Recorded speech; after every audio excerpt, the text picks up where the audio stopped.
Barbados encouraged to put food security at the center of its development plan. A good crowd on hand at Kensington Oval for the latest ICC T20 match. Students from several schools vying for the Junior Minister of Tourism title. And in sports, the West Indies dealt a heavy blow to start the Super 8 stage of the World Cup. Tonight's headline news is sponsored by Flow. Broadcasting from our studios in the Pine St. Michael, this is CBC NewsNight, starting now.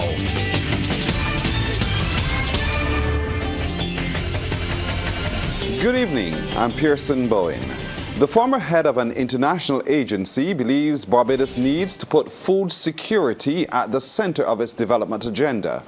That's the view of Director General Emeritus of the Inter-American Institute for Cooperation on Agriculture, Dr. Charleston Brathwaite.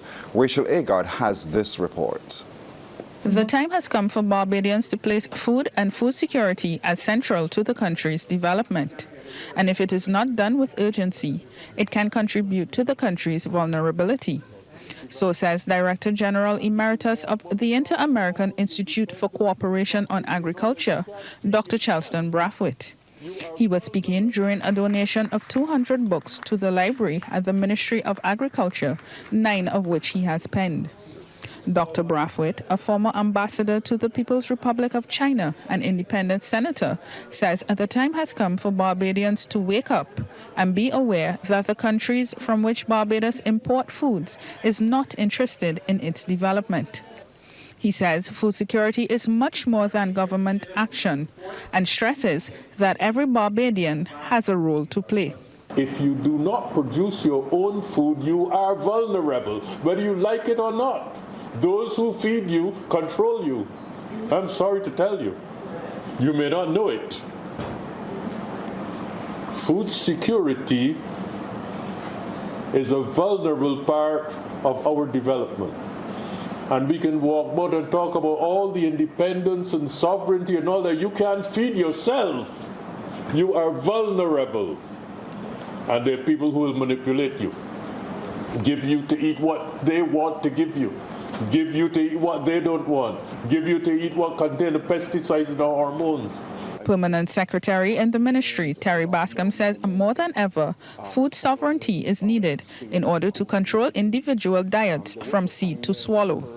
He adds the time is ripe to embrace technology and marry it with open field agriculture in an effort to alleviate issues related to climate change, specifically during the hurricane season. One of the things that we did recognize at the onset of the COVID-19 pandemic was the reality that a country that has a food import bill, circa $800 million, needs to take very seriously the task of feeding itself. ECA representative in Barbados, Alistair Glean, says the books donated by Dr. Brathwaite will enhance the sector. He adds that Dr. Brathwaite has already contributed noteworthy works throughout the region, done outstanding work in the Senate, and championed food security in Barbados. I think if we can get Barbadians to come out and look at these books, maybe they can be enlightened, maybe they can be lifted to a different level. And for me, this is all about, yes, it's Dr. Brathwaite's donation, but it's about how can we use the contents of these books and his experiences to drive agricultural development here in Barbados, to enhance food security. It is now imperative that Barbadians join the fight against the waging war of food security, which threatens overall development. Rachel Agard, CBC News.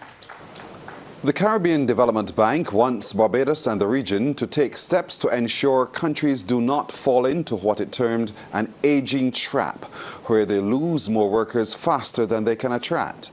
Statistician Dindayal Ramratan says while migration is critical, the Caribbean is identified as one of the fastest aging societies in the world. With advances in health that have assisted in lowering the death rate, it was found that birth rates are falling. He recommended attention be placed on engaging the workforce. Equally as we worry about those leaving, we should worry about how do we engage with those inside. It requires that we have equal rights to work and opportunities to gain a living for the disabled population, providing the financial support, providing the infrastructure to participate, and to make sure we have inclusive physical and mental spaces. You won't see this one in the chart, and I want to bring it out, the LGBTQI population, because as we did engage with them, but we couldn't even get this deep into the analysis because the clear-cut answers we were getting, they still feel unable to speak. Mr. Ramratan was at the time presenting a study on gender differentials in the job market of the region. The study also found male and females are reporting the same level of concern as it relates to equity of opportunity and promotion, along with fear of discrimination. Although it is higher for our female respondents. When we dug deeper into the data, there are certain other dynamics we as Caribbean policymakers need to now consider, because the dichotomy between the private sector and the public sector when it comes to these variables is stark. We have to look at, we have these employment rights, we have these treaties we have signed on to. Are they passing on to the public sector? Are we seeing that equality of treatment and engagement in the public sector? Another thing that was critical came at the younger age working populations. The increased gender consciousness has benefited us. We're seeing early signs. The 18 to 24 categories are reporting similarly. At that CDB meeting, we also heard that Barbados has sought to ensure through legislation its citizens are included in the labour market and don't face discrimination. Minister of Labour, Social Security and the Third Sector Colin Jordan says government's commitment to this was seen through the passage of the Employment Prevention of Discrimination Act. He outlined some of the areas it covers during a seminar that was put a part of the CDB meeting titled Employment Equity, Promoting Inclusion in Caribbean Labour Markets. It is illegal to discriminate, and this discrimination is both in the creation of jobs, recruitment to jobs, as well as employment as it exists. So not just employment, but also creation of jobs and recruitment. The areas that I believe represent inclusion are race, origin, political opinion, trade union affiliation, color, creed, sex, sexual orientation, social status, marital status, domestic partnership status, pregnancy, maternity, family responsibility, medical condition, disability, age, physical feature. Minister Jordan says Barbados acknowledges the challenges with its declining population. We've done something. So the matter of migration, though, is not the easiest one to sell to some of our countries. And PB Scott, I think, hinted to it last night when he spoke about the fact that we are dots in the ocean, but we feel that we're big, big, big. And we can do everything, we can keep up to everybody, not recognizing that, we got to do this thing together. And thankfully, Barbados has a history in trying to work together. Sir Grantley and the Federation, Barrow and Carifta. And so we have that, Arthur and Motley with CSME. A police investigation is underway into the island's latest homicide. Dead is a 20-year-old man whose body was found on a pasture at Belplain, St. Andrew last night. The Barbados Police Service in a statement says a shooting incident was reported to its operations control around 11:45 p.m. The deceased has since been identified as Seth Stephen Batson of Lanes Road, Britons Hill, St. Michael. This is homicide number 17 so far for 2024. Police investigations are ongoing. The piercing sounds of vuvuzela horns and tuk band rhythms welcomed cricket fans to Kensington Oval today.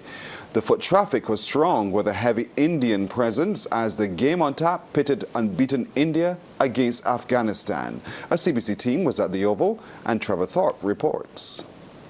It was a party atmosphere at Kensington Oval today. Security was tight, but fans were putting last night's West Indies result behind them and believe the side will have a better showing going forward. Roger Goodrich from the Dawn Toy City, who was armed with a vuvuzela, said he was looking forward to a West Indies-India final. I'm here today for India, but really and truly, West Indies and England is what I want to really see in Kensington Oval. Dog about the crowd. If you feel India go crowd, wait till the West Indies win this World Cup and England. This is the crowd that can come out. We see the crowd. Today's a big crowd. One of the biggest crowds that today is bigger than the England and the Australia team. But today, India really got the crowd. Former Director of Sports Erskine King was looking forward to good cricket. Well, the crowd looks good so far, and I guess that would augur, hopefully, for good cricket. You know, I think we are just here to enjoy the game. I am not on either one side or the other. I'm hoping the West Indies will win, but in as much as we had a hiccup last night, but we could put that behind us and start all over again come tomorrow. Marketing Officer Marsha Aline was happy with the visitor numbers. This is the big one. We have had so many persons come in over the last couple of days. You know, flights are full coming in out of the USA, and we are very excited when we see the amount of activity that's actually on the ground. A lot of our actually high-end hotels are actually full, and you know, people are actually all over Barbados. And today, you can feel the excitement in the air. You can feel the vibe, and we just couldn't be more pleased. The Barbados Cricket Association's marketing officer Stephen Leslie told CBC News he was looking for the West Indies to bounce back, but Barbados stands to benefit from today's exercise. We want to be unbeaten in every game, but the defeat last night would really give us an opportunity to really reflect and change our strategy quite a little bit, and I'm happy that come Friday and the other Super matches, we'll be seeing the West Indies. I'm confident in the final here on June 29th. It's the 20th World Cup for Om Prakash Mundra, who travelled all the way from Nagpur, India. His support is shared between the West Indies and India. India is much better position, and yesterday actually I am slightly disappointed because after India I support only West Indies, because from my childhood Gary Sobers and Vivian Richards, they were my fan. I was the fan of them from my school days. So I always thought how to come West Indies, and my first visit was in 2007. And to be very honest, West Indies is the only team in the world who enjoys cricket, whether they lose or win. Excellent sunshine greeted patrons to Kensington Oval this morning. Those who want to support the West Indies are doing so, and others who wanted to call who they want to. A little glitch last night, but all in all, we expect a good showing today and the prelude for what will happen tonight and tomorrow. Trevor Thorpe at the Mecca for CBC News. Thank you, Trevor. The Ministry of Education is probing a situation at the St. Giles Primary School this morning, which led to a number of teachers being absent from classes. This action comes days after teachers at the Wesley Hall Junior School reported sick, causing an early end to classes. Officials tell CBC News the teacher absence at St. Giles Primary forced the school to urgently seek the services of school officers sanctioned by the Ministry of Education.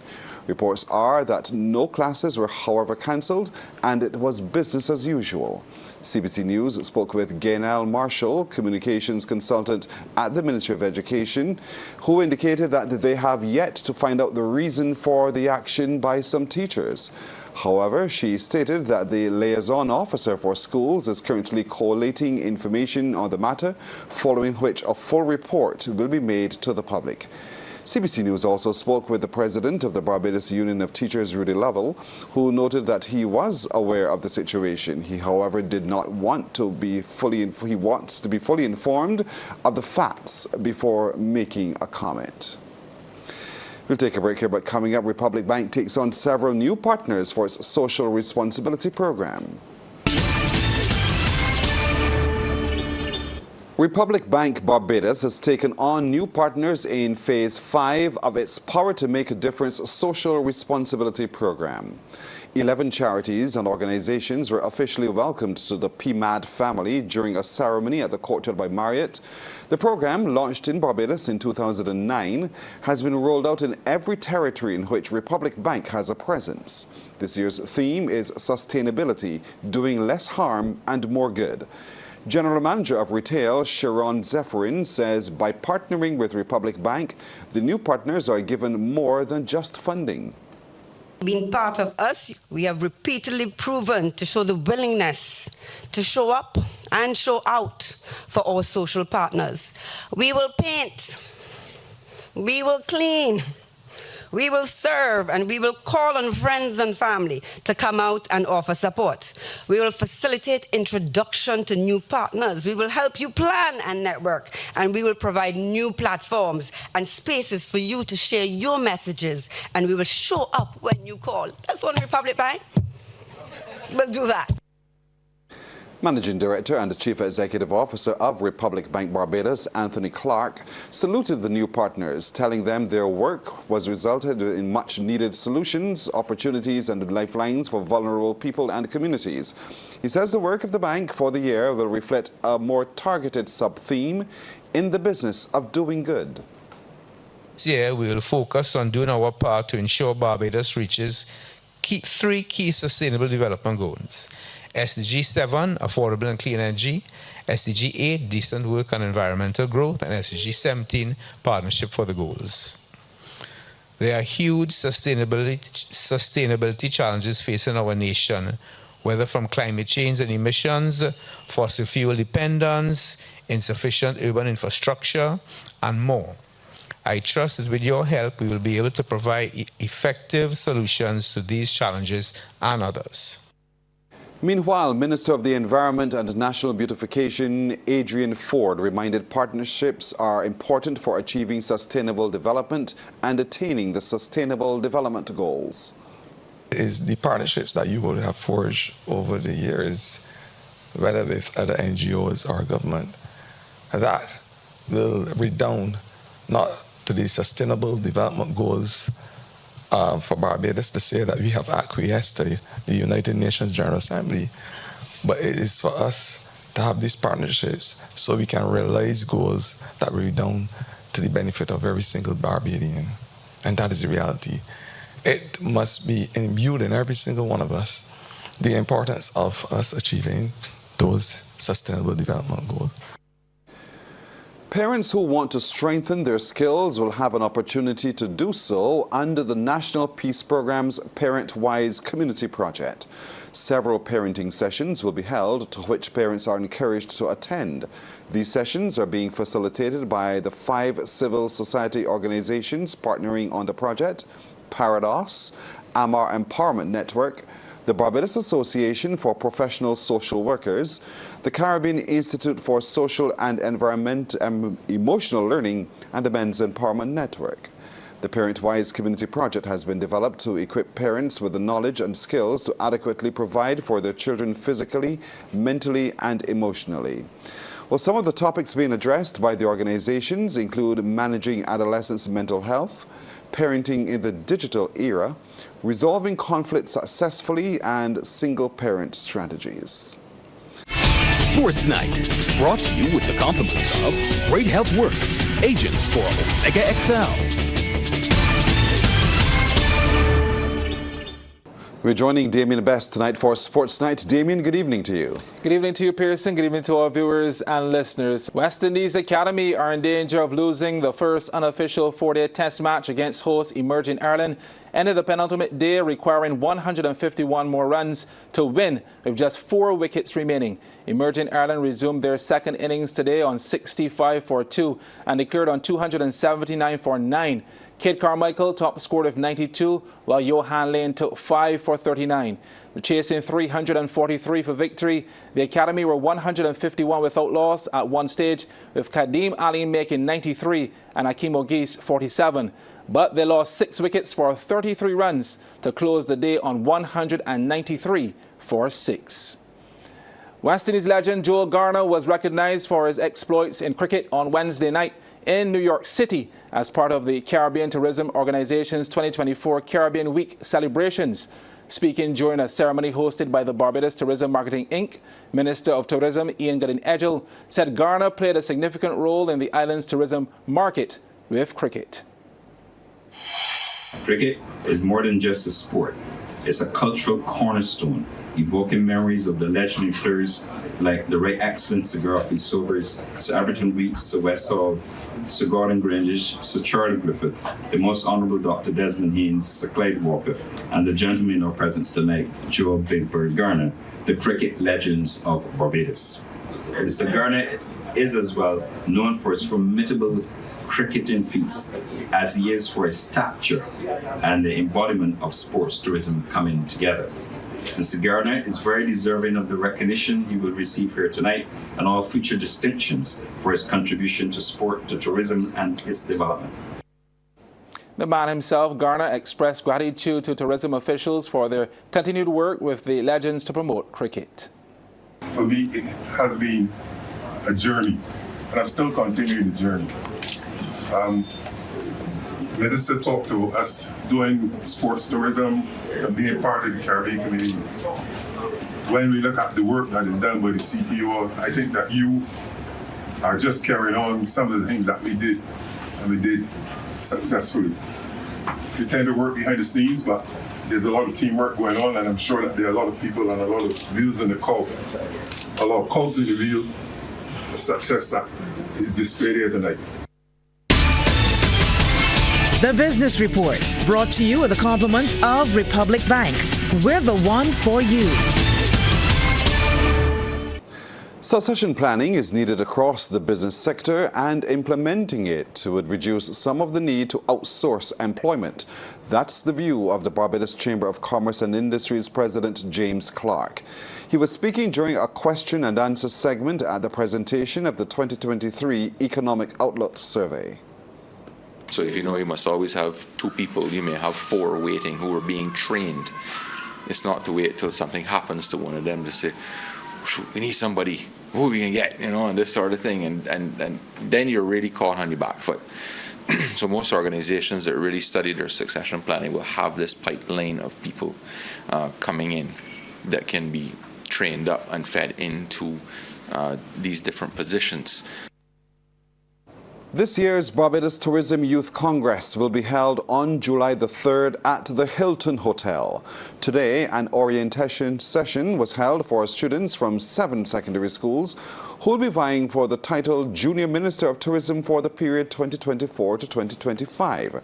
Program Officer with the Barbados Tourism Marketing Incorporated, Marcia Armstrong, says the winner of the competition will represent the island at the Caribbean Tourism Organization's Regional Youth Congress, scheduled to be held in the Cayman Islands in September.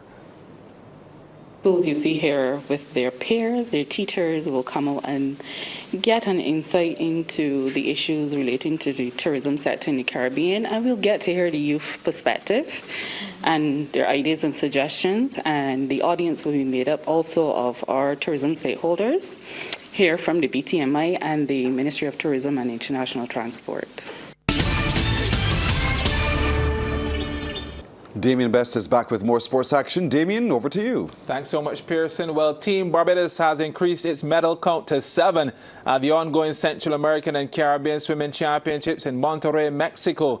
Heidi Stout, Jazz Simmons and Aaliyah Graves were on the podium on day 3. Stout won her 3rd gold medal at the competition, taking the 13 to 14 age category in the 50-meter freestyle with a new Barbados age group record of 26.89 seconds. Teammate Jazz Simmons was 3rd in the same event, taking the bronze in 27.59. Jaya came back later in the evening to gain a silver medal in the 200-meter butterfly event, and then teamed up with Isabella Mears, Toria Aline and Stout to secure a silver medal in the 4x200-meter freestyle relay event. Barbados now has 3 gold, 2 silver and 2 bronze medals at the event. Well, Harrison College and Queen's College were crowned girls and boys champions, respectively, of the National Sports Council Schools volleyball competition. Playing at the Willie Jim 8C defeated St. Michael's School in the girls' final, while Queen's College fought off Christchurch Foundation to take the boys' title. Girls' final, St. Michael's School in the far court versus Harrison College. Straight into the thick of things. Long rally, the highlights of the first set. Who would blink first? Error from SMS, point to College. Then Batson with the serve, that's an ace. The good vibes continued, HC looking like a well-drilled machine. The stage set for Chelsea Broom to throw down the hammer, that's a kill. SMS called a timeout, and it was really needed. Right after that, quick thinking at the net from Sienna Hall yielded a much-needed point. Some heat from front court now gets the approval from the supporters.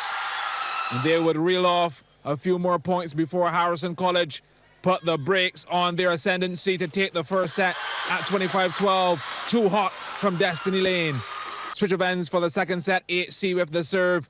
Hall a little off balance, but the power remains intact off the arms of Batson and outside. Sticking with the tried and tested, Lane pings this one off her opponent to keep the scoreboard moving. The girls from SMS were within 2 points of College, down 7-9. But HC used this point from Sandyford as a springboard to get more breathing room. Eventually, Harrison College arriving on the doorstep of victory, set a match point. Just like that, HC win the second and the match, 25-12, 25-18. On to the boys' showdown, Christchurch Foundation to the right of screen versus Queen's College. Big rejection from QC. Foundation not daunted, rediscovering that magical touch. Stout with the off-speed delivery. The energy levels on court and in the stands at 100%. Gregory Cadogan comes off the edge with a thunderbolt. Not a man move. But QC had too much pep in their step, taking the first set at 25-18. CCFS not reacting in time on a couple occasions. The boys from Husbands please as punch. Into the second we go. Switch of ends. 2 bites at the cherry for Foundation on this play. QC feeling the pressure. But good defense is equally as important. The boys in blue scrambling and getting just reward. Alexander says not in my house. But a third set would have to decide this one as Foundation reeled off some gems. Ethan Taylor elevate and dominate. And it became contagious. Darren Scott from the left side, off the fingertips and out. Foundation taking the second set, 25-21, to level proceedings at 1 apiece, action time. But in the face of adversity, only the best of the best will survive. Third set, Burkitt sharp at the net, point QC. The boys from Churchill with the short set of their own beauty. Alexander says, anything you can do, I can do better. I candy slices through center court. Back and forth, who's going to take it? Locked at 14 apiece. Foundation goes short, handled. Then a costly mistake into the net. Oh my. Chance for Queen's College to take the trophy. Jump serve, not dealt with. It's an ace. Queen's College getting past Foundation to take the boys' title in an epic battle. 25-18, 21-25, 16-14. Busy day indeed for fire officials. This just in, there are reports now of a bushfire currently blazing in the vicinity of Bowmanston Plantation, St. John. Fire officials have been alerted and people should exercise caution in the area of Bowmanston Plantation in St. John. Well, that's our time tonight. Thank you for spending it with us. I'm Pearson Bowen. For the crew, to all of you, good night. By God's will, we'll see you tomorrow.